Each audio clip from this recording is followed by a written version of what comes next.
overarching kind of anxiety, depression about like school, right? I really wanted to tap in. So why are you going to school? Well, to be honest, I'm really from a small town, and I really didn't want to leave that small town, but I really wanted to become a vet because there's a lot of horses and cows and donkeys, and I really like working with animals. But this was the only school that accepted me, and so I really wanted to do that so that I could give back to my community. Okay, I think that's a lovely reason. Thanks. Yeah. So, in these, trying moments when you're really worried about how you're doing academically, do you ever think back to your kind of core purpose, I'll call it, of going to school? I guess not. I guess I just feel more like I kind of let my town down, but I never really thought to think of like why I came in the first place. Get sort of wrapped up in the now rather than the long game. Mm-hmm. Yeah, I think that's definitely fair, right?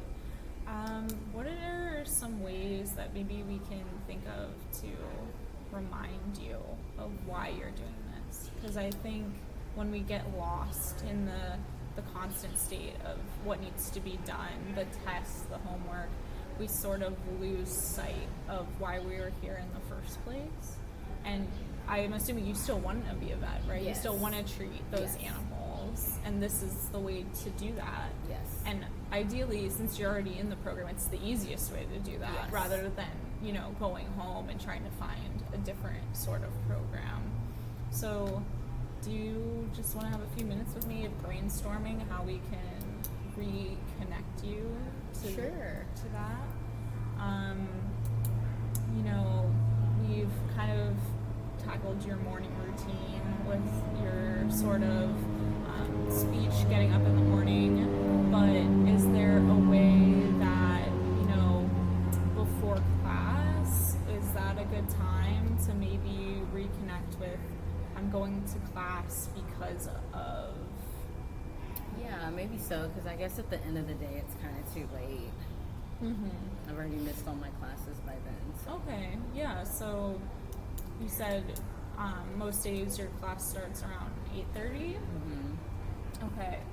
And then when do you feel like you're losing the motivation? So you're up out of bed usually because we've gotten you out of bed. When does the sort of Okay.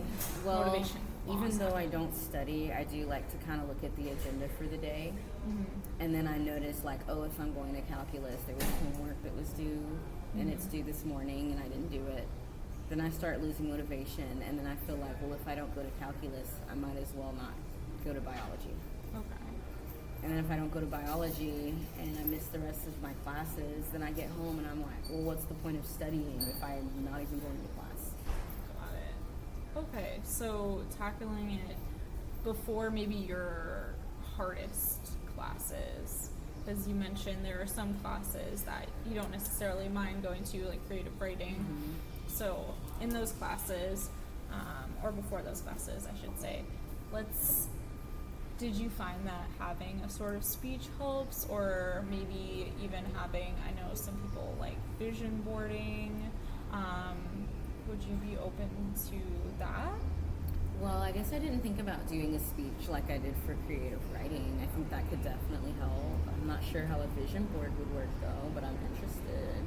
Yeah, so basically a vision board can just be, your thoughts for you in the future. So you as a vet, you doing all those things you want to do, and you can sort of look to it and then remind yourself, hopefully we've done the homework, but if not, even just being there is a step towards this vision board, towards Andy as a vet and doing those goals and succeeding, right?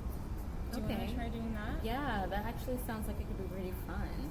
Yeah, definitely. I don't want you to get stuck in seeing therapy as another one of those, oh, I don't want to go today, or I didn't do this, so, it's just more homework. I really want it to be, enjoyable, and I want you feeling better to be an enjoyable experience. So Okay. yeah, I think that's a great thing. So just to recap for today, we kind of talked about a lot, but when mom calls, if we feel we don't have the energy to, pick up that phone and answer, and either deflect with the "I'm doing fine," or when we feel comfortable being honest and saying "I've been really rough on myself, but I got this done," or little victories, we can text her too and just Okay. say, "I can't talk right now, but I'm safe." That's our lowest rung. I So feel like that's doable. yeah, so lowest rung, I'll text her. Okay. Second, we'll be on the phone but kind of deflect and be like, "Yeah, it's fine. I love you. I'm here. I love you." Getting that support. And then 3, when we're feeling like we have the most energy available to us, being vulnerable with her and saying how we're really feeling. Okay. All right. And then next, for kind of our school stuff, we talked about either maybe trying the tutoring center. We don't necessarily need to go there and tutor that same day, right? We can kind of get a feel. Oh, okay. We could ask some questions about Okay. scheduling or things like that. We don't have to make these hard commitments right away because that can be really scary. Okay. That makes me feel a little better, actually. Yeah, and then or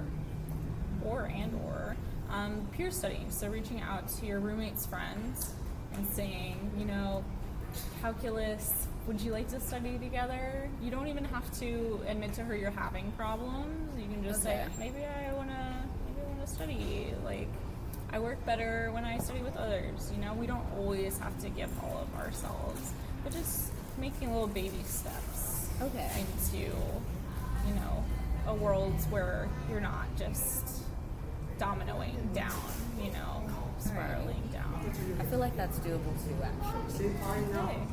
Wow. Well, I hope this session has been, hopeful. Yeah, I And feel relieved. yeah, I look forward to seeing you next week. Okay. Yeah, no matter what happens, we're gonna work through it together. Yay. Yeah. Okay. Okay, have a good rest of your day. Thanks.